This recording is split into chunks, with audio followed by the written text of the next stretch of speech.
Hi friends, welcome to KAFIS academy. Friends, நம்ம இன்னைக்கு வந்து இங்கிலீஷில் ரூட் வேர்ட்ஸ் அண்ட் இடியம்ஸ் தான் நம்ம பார்க்க போகிறோம். ஓகேங்களா? ஏற்கனவே ரூட் வேர்ட்ஸ் அண்ட் இடியம்ஸ் நம்ம பார்த்துட்டு இருக்கோம்.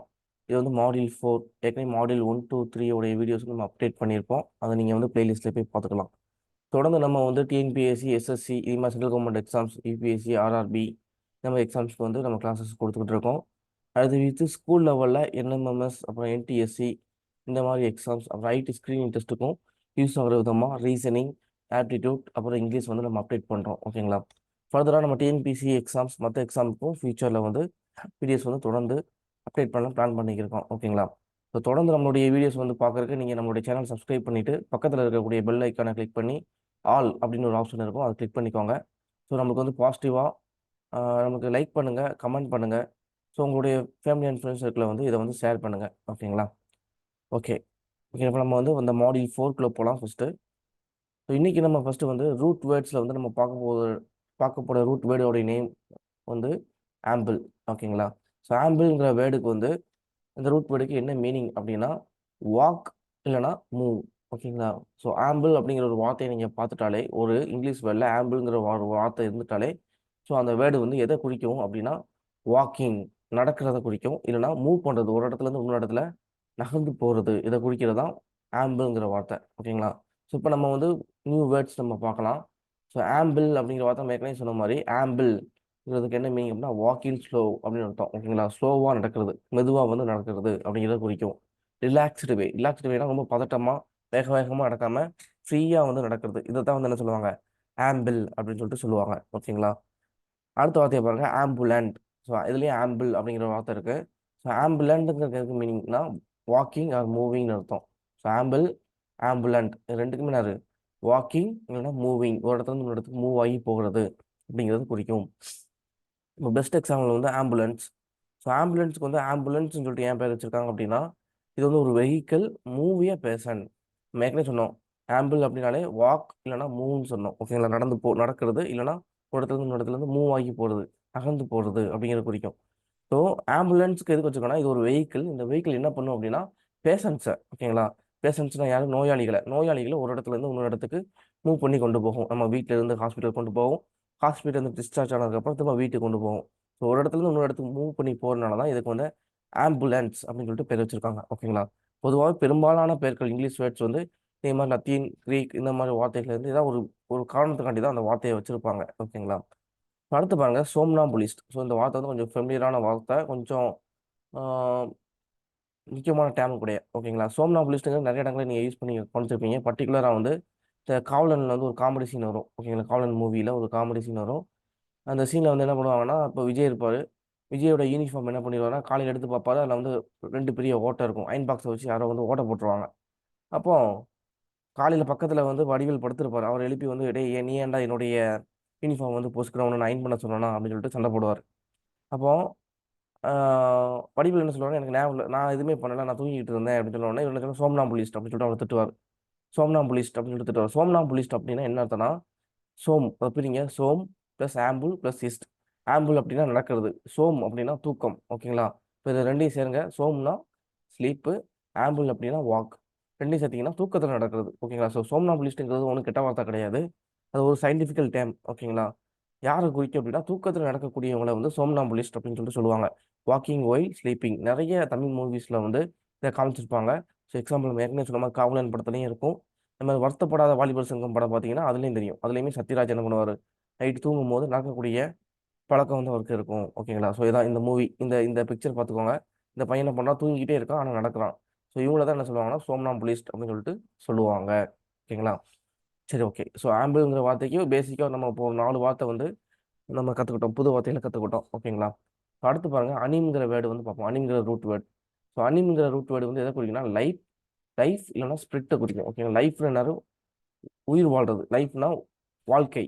ஸ்பிரிட் அப்படின்னா ஆன்மான்னு அர்த்தம். ஓகேங்களா? ஆன்மான்னு சொல்லுவாங்களே, நம்ம இறந்ததுக்கப்புறம் நம்ம உடல்ல இருந்து ஆன்மா பிரிஞ்சிடும் அப்படின்னு சொல்லுவாங்க. ஆன்மாங்கிறது ஒரு நம்மளால் பார்க்க முடியாத ஒரு ஒரு தன்மை. ஓகேங்களா? ஒரு ஒரு உணர்ச்சி மாதிரி. ஓகேங்களா? So animal. ஸோ இந்த அனிம்ங்கிற வார்த்தையிலேருந்து அனிமல்ங்கிற வார்த்தை வருது. அனிமல்ங்கிறது எதை குறிக்குன்னா லிவிங் ஆர்கனிசம்.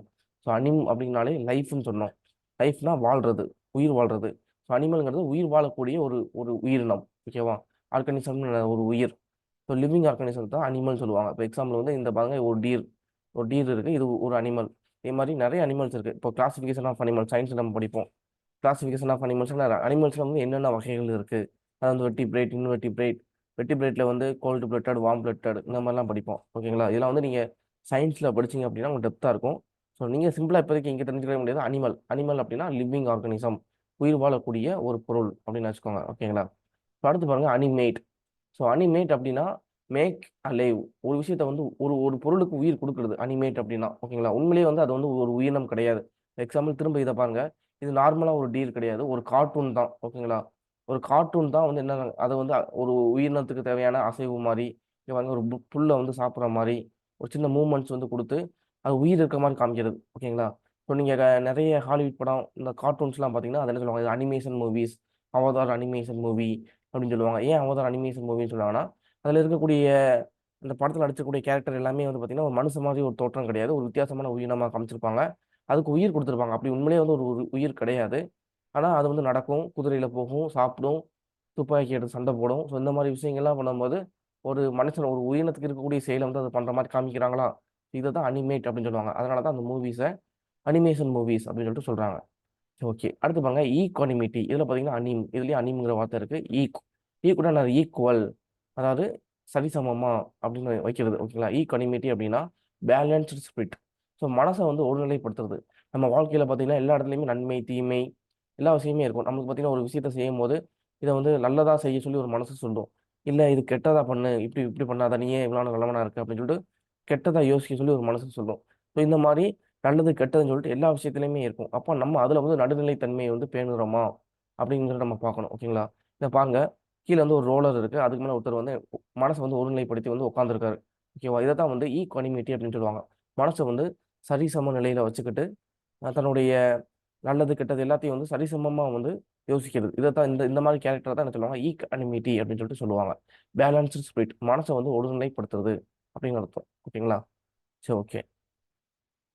சரி, நம்ம அடுத்தது போகலாம். ஸோ அடுத்த ரூட் வேர்டு பார்த்தீங்கன்னா ஆன்டி. ஆன்டி அப்படிங்கிற இந்த ரூட் வேர்டுக்கு என்ன மீனிங்னா அகெயின்ஸ்ட், ஒரு விஷயத்துக்கு எதிரான அப்படின்னு, ஆப்போசிட் ஆஃப், ஒரு விஷயத்துக்கு எதிரானது அப்படின்னு அர்த்தம். ஸோ எக்ஸாம்பிள் பாருங்க, ஆன்டிபாடி. ஆன்டிபாடி அப்படின்னா என்னன்னா சப்ஸ்டன்ஸ் டெஸ்ட்ராய்ஸ் மைக்ரோ ஆர்கானிசம். ஆன்டிபாடின்னு நம்ம உடம்புல வந்து கிருமிகள் வந்து உள்ள போகாம இருக்கிறதுக்கு நம்ம உடம்புலேயே வந்து ஒரு எதிர்ப்பு சக்தி, ஒரு எதிர்ப்பு புரதங்கள் வந்து உருவாகும். இதைத்தான் என்ன சொல்லுவாங்கன்னா ஆன்டிபாடின்னு சொல்லுவாங்க. ஓகேங்களா? இப்போ வெள்ளை அணுகள், ரத்த வெள்ளை அணுகள்ல ஒரு ஆன்டிபாடி தான்.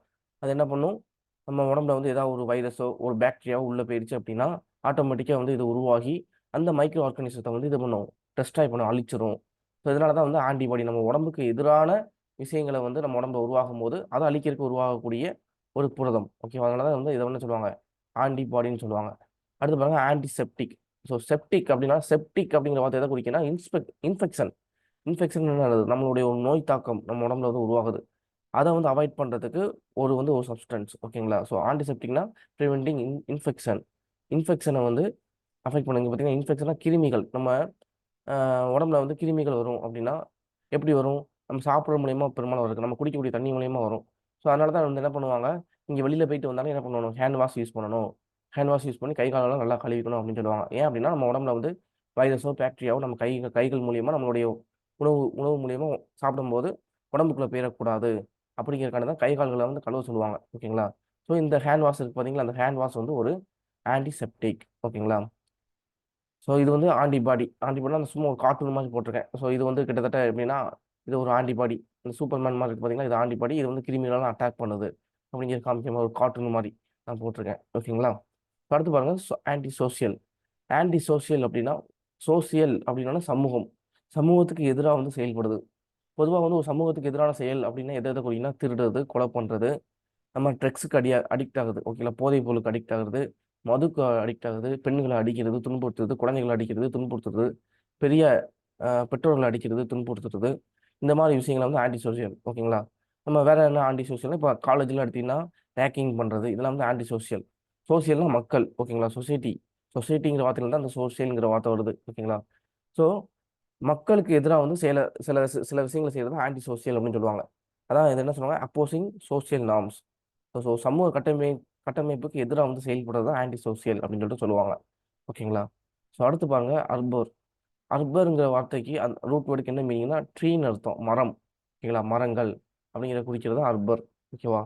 ஸோ இப்போ புது வார்த்தைகள் பாருங்க, அர்போரிஸ்ட். அர்போரிஸ்ட் அப்படின்னா யாரை சொல்லுவாங்கன்னா, ஸோ செடிகளை வளர்க்கக்கூடியவங்க, அதை பேணுதலாக கரெக்டாக தண்ணி விடுவாங்க. அதில் ஏதாவது ஒரு இன்ஃபெக்டான ஒரு இலை இருந்துச்சுன்னா அந்த இலையை வந்து கட் பண்ணி அதுக்கு வேறு ஏதாவது மருந்து கொடுக்குறது, மரத்துக்கு தேவையான மருந்துகளை வந்து முறையாக பயன்படுத்தி அதை மரத்துடைய வளர்ச்சிக்கு ஹெல்ப்ஃபுல்லாக இருக்கிறவங்கள தான் என்ன சொல்லுவாங்க, அர்போரிஸ்ட்னு சொல்லுவாங்க. ஓகேவா. எக்ஸாம்பிள் வந்து இதை வந்து இன்னொன்று சொல்லுவாங்க, ட்ரீ டாக்டர்னு சொல்லுவாங்க. ஏன் ட்ரீ டாக்டர்னு சொல்லுவாங்கன்னா, ஒரு மரத்துக்கு கிட்டத்தட்ட வைத்தியம் பார்க்குறாங்க, அதை வளர்ச்சிக்கு தேவையான எல்லா விஷயங்களும் பண்ணுறதுனால இவங்க வந்து ட்ரீ டாக்டர்னு சொல்லுவாங்க, அர்போரிஸ்ட். அதே மாதிரி இவங்க வந்து அர்போரி கல்ச்சரிஸ்ட் அப்படின்னு சொல்லிட்டு சொல்லுவாங்க. ஓகேங்களா. ஸோ இது வந்து இந்த அர்போரிஸ்டோடைய இன்னொரு நேம். ஸோ இதுலேயே அர்போர் இருக்குது. ஸோ அர்போருங்கிற ரூட் வேறு பார்த்துட்டாலே இது வந்து ட்ரீயை பற்றி பேசக்கூடிய ஒரு வார்த்தை அப்படின்னு நீங்கள் ஞாபகம் வச்சுக்கோங்க. அடுத்து பாருங்க அர்போர். அர்போர் அப்படின்னா சேடி ஏரியா ஃபார்ம்டு பை ட்ரீ. ஒரு ட்ரீ இருக்குன்னு வச்சுக்கோங்க. இந்த ட்ரீ பாருங்க, ஒரு ட்ரீ இருக்குது, இதுக்கு இடையில வந்து இந்த இடத்துல நிழல் நிழல் இருக்குது. ஒரு ட்ரீ கீழே வந்து இருக்கக்கூடிய நிழலை தான் என்ன சொல்லுவாங்கன்னா அர்போர் அப்படின்னு சொல்லுவாங்க. ஸோ சேடி ஏரியானா நிழல் பகுதி. ஒரு ட்ரீ கீழே இருக்கக்கூடிய நிழல் பகுதியை வந்து அர்போர் அப்படின்னு சொல்லிட்டு சொல்லுவாங்க. ஓகேவா. அடுத்து பாருங்க அர்போரஸ். அப்போ இதே அர்போர் தான். அர்போருங்கிற ட்ரீயையும் குறிக்கும், ட்ரீக்கு கீழே இருக்கக்கூடிய இந்த நிழல் பகுதியும் குறிக்கும். அர்போரஸ் OUS அப்படி வந்தாலும் கிட்டத்தட்ட அதை வந்து பன்மைப்படுத்துறது, நிறையன்னு அர்த்தம். ஓகேங்களா. ஸோ அர்போர் அப்படின்னா ட்ரீ, அர்போரஸ் அப்படின்னா மெனி ட்ரீஸ், நிறைய மரங்கள் அப்படிங்கிறத குறிக்கும். ஓகேங்களா. சரி, ஓகே. அடுத்து பாருங்க, அடுத்த ரூட் வேர்டு வந்து நம்ம பார்க்க போகிறது ஆட்டோங்கிற ரூட் வேர்டு பார்க்க போகிறோம். ஸோ ஆட்டோங்கிற ரூட் வேர்டுக்கு என்ன மீனிங் அப்படின்னா செல்ஃப், சேம், ஒன். செல்ஃப்னா என்னது, தனக்குத்தானே செயல்படுது. ஓகேவா. சேம் அப்படின்னா கிட்டத்தட்ட நம்மளை தான் குறிக்கும். ஒன், சேம் எல்லாமே கிட்டத்தட்ட நம்மளை நாமே குறிக்கிறது. ஓகேவா. ஸோ ஆட்டோங்கிற ரூட் வேர்டு அப்படிங்கிறது ஏதாவது ஒரு இங்கிலீஷ் வேர்டில் இருந்துட்டாலே நீங்கள் என்ன பண்ணால் இது வந்து தன்னைத்தானே அப்படிங்கிற ஒரு மீனிங்கை வந்து கொடுக்கும் அப்படின்னு நீங்கள் தெரிஞ்சுக்கோங்க. எக்ஸாம்பிள் வந்து இப்போ ஆட்டோ கிரேட்டுங்கக்கூடிய ஒரு இங்கிலீஷ் வேர்டு பாருங்க. இதில் வந்து கிரேட்டுங்கிற வார்த்தை எதில் இருந்ததுன்னா கிரேசி அப்படிங்கிற ரூட் வேர்டில் தான் வரும். இந்த கிரேசி நம்ம ஏற்கனவே பார்த்துருப்போம். ஆட்டோ கிரேசி, டெமோக்ரேசி, மோனோக்ரேசி, இந்த மாதிரி விஷயங்கள்லாம் நம்ம பார்த்துருப்போம். ஓகேங்களா. மொனார்கி. இந்த கிரேசிங்கிற வார்த்தை வந்து எப்படின்னா கவர்மெண்ட்டை குறிக்கும். ஓகேங்களா. இப்போ கவர்மெண்ட் இல்லை ரூலிங் சிஸ்டம், மக்களை வந்து ரூல் பண்ணக்கூடிய அந்த அமைப்போடைய பேர் தான் வந்து கிரேசின்னு சொல்லுவாங்க. ஸோ ஆட்டோக்ரைட் அப்படின்னா என்னன்னா person who govern with absolute power. ஒரே ஆள் வந்து என்ன பண்ணுவாங்க, எல்லா பவரும் தனக்கு தானே தன்னுடைய பவர்னு சொல்லிட்டு எடுத்துக்கிட்டு மற்றவங்களை வந்து அவங்களுடைய விருப்பத்தின் பேரிலோ இல்லை விருப்பம் இல்லாமலே நம்ம கட்டாயப்படுத்தி நான் வைக்கிறது தான் இங்கே சட்டம், நீங்கள் இதை பின்பற்றணும் அப்படின்னு சொல்லிட்டு மக்கள் மீது வந்து அவங்களுடைய எப்படி சொல்ல அவங்களுடைய பவரை, அவங்களோட அதிகாரத்தை வந்து திணிக்கிறது. ஓகேவா. இதை தான் வந்து அவங்கள தான் என்ன சொல்லுவாங்க, ஆட்டோக்ரைட் அப்படின்னு சொல்லுவாங்க. அந்த மாதிரி இருக்கக்கூடிய ஒரு கவர்மெண்ட் சிஸ்டத்தை வந்து ஆட்டோக்ரேசி அப்படின்னு சொல்லிட்டு சொல்லுவாங்க. இப்போ இதுக்கு பெஸ்ட் எக்ஸாம்பிள் பார்த்தீங்கன்னா இப்போ ஹிட்லர். ஜெர்மனியை வந்து பார்த்தீங்கன்னா ஹிட்லர், அது மாதிரி இட்டாலியை வந்து முசோலினி, இதே மாதிரி சில டிக்டேட்டர்ஸ் வந்து ரூல் பண்ணிக்கிட்டு இருந்தாங்க. டிக்டேட்டர்ஸ்னா அதான் கிட்டத்தட்ட வந்து ஆட்டோக்ரைட்ஸ் தான். தனக்குத்தானே ஒரு சட்டத்தை உருவாக்கிட்டு மக்களை வந்து கட்டாயப்படுத்தி ரூல் பண்ணுறது. ஸோ அந்த மாதிரி ஆட்கள் வந்து அவங்கள தான் என்ன சொல்லுவாங்க, ஆட்டோக்ரைட்ஸ் அப்படின்னு சொல்லிட்டு சொல்லுவாங்க. ஓகேங்களா. அடுத்து பாருங்க ஆட்டோகிராஃப்ங்க உங்களுக்கு நிறைய பேர் தெரிஞ்சிருக்கும். எக்ஸாம்பிள் வந்து இப்போ ஸ்போர்ட்ஸ் பர்சன் இருக்காங்க, இப்போ டோனி, இதே மாதிரி இப்போ ரொனால்டோ, இந்த மாதிரி ஆட்கள்லாம் இருந்தாங்கன்னா அவங்க என்ன பண்ணுவாங்க, அவங்களுடைய ஃபேன்ஸ் போய் ஃபுட்பால்லையோ பேட்லேயோ என்ன பண்ணுவாங்க, அவங்களோட சிக்னேச்சர் வாங்குவாங்க. ஓகேங்களா. தன்னுடைய சிக்னேச்சரை வந்து தானே போடுறதா என்ன சொல்லுவாங்க, ஆட்டோகிராஃப் அப்படின்னு சொல்லிட்டு சொல்லுவாங்க. இந்த மாதிரி நிறைய பெரிய பெரிய ஆக்டர்ஸ், இந்த மாதிரி பெரிய பெரிய சயின்டிஸ்ட் இவங்கெல்லாம் பார்த்தீங்கன்னா எங்கேயாவது போகும்போது ஏதாவது ஒரு பொருள்லையோ இல்லை ஒரு நோட்லேயோ அவங்களுடைய சிக்னேச்சர் வாங்குவோம். ஸோ இதை தான் வந்து என்ன சொல்லுவாங்க, ஆட்டோகிராஃப் சொல்லுவாங்க. ஸோ ஆட்டோகிராஃப் அப்படின்னா ஆட்டோனா ஒருத்தவங்களுடைய ஓன், செல்ஃப்னு அர்த்தம். உங்களுடைய கையெழுத்து, ஓன் சிக்னேச்சர், உங்களுடைய அவங்களுடைய சொந்த கையெழுத்தை வந்து அவங்களே போடுறது, இதை தான் வந்து ஆட்டோகிராஃப்னு சொல்லுவாங்க. ஓகேங்களா. அடுத்து பாருங்க ஆட்டோமேட்டிக். ஆட்டோமேட்டிக்னா உங்களுக்கு தெரியலையே, ஆட்டோ இருக்குது, மேட்டிக் அப்படின்னா மேட்டிக்னா மூவ்மெண்ட்னு அர்த்தம். ஓகேங்களா. ஸோ ஆட்டோ அப்படின்னா தனக்குத்தானே இயங்குறது, தனக்குத்தானே ஒரு இடத்துல இருந்து இன்னொரு இடத்துக்கு மூவ் ஆகி போகிறது. இப்போ மூவ்மெண்ட் அப்படின்னா நகண்டு போகிறதுன்னு மட்டும் கிடையாது. ஓகேங்களா. தனக்குத்தானே இயங்குறதுன்னு கூட சொல்லலாம். இப்போ எக்ஸாம்பிள் வந்து நம்ம வீட்டிலலாம் பார்த்தீங்கன்னா வாஷிங் மிஷின் இருக்கும். ஸோ வாஷிங் மிஷினில் ரெண்டு டைப் இருக்குது. நார்மல் வாஷிங் மிஷினும் இருக்குது, ஆட்டோமேட்டிக் வாஷிங் மிஷினும் இருக்குது. ஓகேங்களா. ஸோ ரெண்டுக்கு என்ன வித்தியாசம் அப்படின்னா நார்மல் வாஷிங் மிஷினில் வந்து நம்மளே துணியை போடுவோம், அதில் பொடியை நம்மளே போடணும், தண்ணியை நம்மளே ஊற்றணும், அதை வந்து துவைச்சி முடிச்சதுக்கப்புறம் எடுத்து நம்மளே ட்ரையரில் போடணும். இந்த மாதிரி நிறைய வேலைகளை வந்து என்ன பண்ணுவோம், நம்மளே வந்து நம்ம சப்போர்ட் பண்ணணும். ஒரு ஹியூமனுடைய ஒரு மனுஷனுடைய சப்போர்ட் இருந்தால் தான் பண்ண முடியும். அது normal washing machine. Automatic washing மிஷினில் என்ன பண்ணுவோம்னா நம்ம துணியை போட்டுட்டு ஒரு பாக்ஸ் இருக்கும், அந்த பாக்ஸில் பொடியை போட்டுட்டு சுவிட்ச் ஆன் பண்ணிட்டு போனால் போதும். ஓகேங்களா. அதுவே என்ன பண்ணும், தனக்கு தேவையான தண்ணி அதுவே எடுத்துக்கிடும், துவைக்கும், தனக்கு தேவையான பொடியும் எடுத்துக்கிடும். துவைச்சதுக்கப்புறம் அதுவே வந்து என்ன பண்ணுவோம், ட்ரையருக்கு மாற்றி ட்ரையரில் வந்து தண்ணி எல்லாமே வந்து புழிஞ்சு வெளியேற்றிடும். ஓகேவா. நல்லா நமக்கு லாஸ்ட்டாக வந்து துணி வந்து காயப்போடுற லெவலில் லாஸ்ட்டாக வந்து நமக்கு கிடைக்கும். ஓகேங்களா. ஸோ தனக்கு அதுவாகவே எல்லா விஷயங்களும் செய்யறதுனால தான் வந்து அது ஆட்டோமேட்டிக் வாஷிங் மிஷின் சொல்லிட்டு சொல்கிறோம். ஸோ அதே மாதிரி தான் ஸோ ஆட்டோமேட்டிக் இப்போ எக்ஸாம்பிள் வந்து பார்த்தீங்கன்னா பெரிய பெரிய மால்லலாம் பார்த்தீங்கன்னா மால் நீங்கள் சென்னை கோயம்புத்தூர் இந்த மாதிரி போனீங்கன்னா பெரிய பெரிய மால்ஸ் இருக்கும். ஸோ அந்த மால்ஸ்குள்ளே நீங்கள் போனீங்கன்னா அங்கே உள்ள பாத்ரூம்லாம் பார்த்தீங்கன்னா இதே மாதிரி ஒரு நம்ம வந்து நார்மல் ஹேண்ட் வாஷ் மாதிரி இல்லாமல் ஒரு பாக்ஸ் மாதிரி இருக்கும். அந்த பாக்ஸில் நீங்கள் கையை நீட்டிங்க அப்படின்னா ஆட்டோமேட்டிக்காக அதுவே வந்து என்ன ஆகும், ஹேண்ட் வாஷ் வந்து வெளியில் ஹேண்ட் வாஷ் லிக்விட் வந்து வெளியில் விடும். நம்ம என்ன பண்ணிக்கலாம், ஹேண்ட் வாஷ் பண்ணிக்கலாம். அதே மாதிரி நிறைய இடங்கள் என்ன ஆகும்னா ஆட்டோமேட்டிக் டேப்பே இருக்கும். டேப்னு என்னது, தண்ணி நம்ம கை கழுவக்கூடிய அந்த பைப் இருக்குது பார்த்தீங்களா, அந்த பைப்புமே முன்னாடி நீங்கள் கை நீட்டிங்கன்னா ஆட்டோமேட்டிக்காக தண்ணி வந்து வெளியே வரும். அதே மாதிரி நம்ம கை கழுவி முடிச்சதுக்கப்புறம் சில அதை ட்ரை பண்ணுறதுக்கு ஒரு மிஷின் வச்சுருப்பாங்க. ஸோ அந்த மிஷினுக்கு முன்னாடி நம்ம கை நீட்டினா நம்ம கையில் இருக்கக்கூடிய ஈரத்தை அதுவே ட்ரை பண்ணும். ஸோ இதே மாதிரிலாம் வந்து எங்கே இருக்குது அப்படின்னா பெரிய பெரிய மால்களில் இருக்கும். ஸோ இதெல்லாம் வந்து வந்து ஆட்டோமேட்டிக் தான். ஓகேங்களா, ஆட்டோமேட்டிக். நம்ம அதே மாதிரி சில வீடுகளில் வந்து உள்ளே போனோம்னா ஆட்டோமேட்டிக்காக லைட் எரியும், ஃபேன் எரியும். நம்ம வீட்டை விட்டு வெளியில் போன உடனே ஆட்டோமேட்டிக்காக வந்து லைட்லாம் ஆஃப் ஆயிரும், ஃபேன்லாம் ஆஃப் ஆயிரும். ஸோ இதெல்லாம் வந்து ஆட்டோமேட்டிக் அப்படின்னு சொல்லிட்டு நம்ம சொல்லுவோம். ஏன்னா அதுவாகவே இயங்கும். ஓகேங்களா, நம்ம வந்து சுவிட்சை போட்டுக்கிட்டு ஆஃப் பண்ணிக்கிட்டு இதெல்லாம் எதுவுமே பண்ண வேணாம். ஓகேங்களா. அடுத்து பாருங்க ஆட்டோட்ரோப்ஸ். ஸோ ஆட்டோட்ரோப்ஸில் பார்த்தீங்கன்னா living thing produce its own food. ட்ரோப்னா என்னன்னா உணவூட்ட முறை, உணவு ஊட்ட முறைன்னு சொல்லுவாங்க. நம்ம உணவு வந்து எடுத்துக்கக்கூடிய மெத்தட். ஸோ ஆட்டோட்ரோப் அப்படின்னா தனக்குத்தானே உணவு தயாரிக்கக்கூடியது. இந்த உலகத்திலேயே வந்து தனக்குத்தானே உணவு தயாரிக்கக்கூடிய ஒரு உயிரினம் அப்படின்னா அது வந்து பிளான்ட்ஸ் தான். ஓகேங்களா, தாவரங்கள். தாவரங்கள் தான் என்ன பண்ணுன்னா சூரிய ஒளி, அப்புறம் கார்பன் டை ஆக்சைடு, நீர், அப்புறம் மண்ணில் இருக்கக்கூடிய அந்த சால்ட்டு இதெல்லாம் யூஸ் பண்ணி என்ன பண்ணும், மினரல்ஸை யூஸ் பண்ணிக்கிட்டு தனக்கு தேவையான உணவை வந்து தானே வந்து ப்ரொடியூஸ் பண்ணும். ஓகேங்களா. ஆனால் மற்ற விலங்குகளாக இருக்கட்டும் மனுஷனாக இருக்கட்டும் இதெல்லாம் என்ன பண்ணணும், இந்த தாவரங்களை சாப்பிட்டு தனக்கு தேவையான உணவை வந்து எடுத்துக்கிடும். ஓகேங்களா. அப்போ இது டேரெக்டாக இப்போ இந்த அனிமல் பார்த்தீங்கன்னா இதை வந்து ஹெட்ரோட்ரோப்னு சொல்லுவாங்க. ஆட்டோட்ரோப் அப்படின்னா தனக்கு தேவையான உணவு தானே தயாரிக்கிறது. ஹெட்ரோட்ரோப்னா இன்னொரு உயிரினத்தை வந்து டிபெண்ட் பண்ணியிருக்கிறது, உணவுக்காக இன்னொரு உயிரினத்தை டிபெண்ட் பண்ணியிருக்கிறது. இதுதான் ஹெட்ரோ வந்து குறிக்கும். ஓகேங்களா. ஸோ இதான் ஆட்டோட்ரோப்னா எதை சொல்லி பிளான்ட்டை தான் குறிக்கும். ஆட்டோட்ரோப்ஸ்னா என்னது, தனக்கு தேவையான உணவை தானே வந்து தயாரிக்கக்கூடிய ஒரு உயிரினம் அப்படிங்கிறது தான் குறிக்கும். ஓகேங்களா. ஸோ இதோட வந்து ரூட் வேர்ட்ஸ் முடிஞ்சிருச்சு. ஸோ இன்னும் அடுத்த வீடியோவில் வந்து நம்ம வந்து இடியம்ஸ் பார்ப்போம். ஓகேங்களா. தேங்க்யூ ஃபார் வாட்சிங்.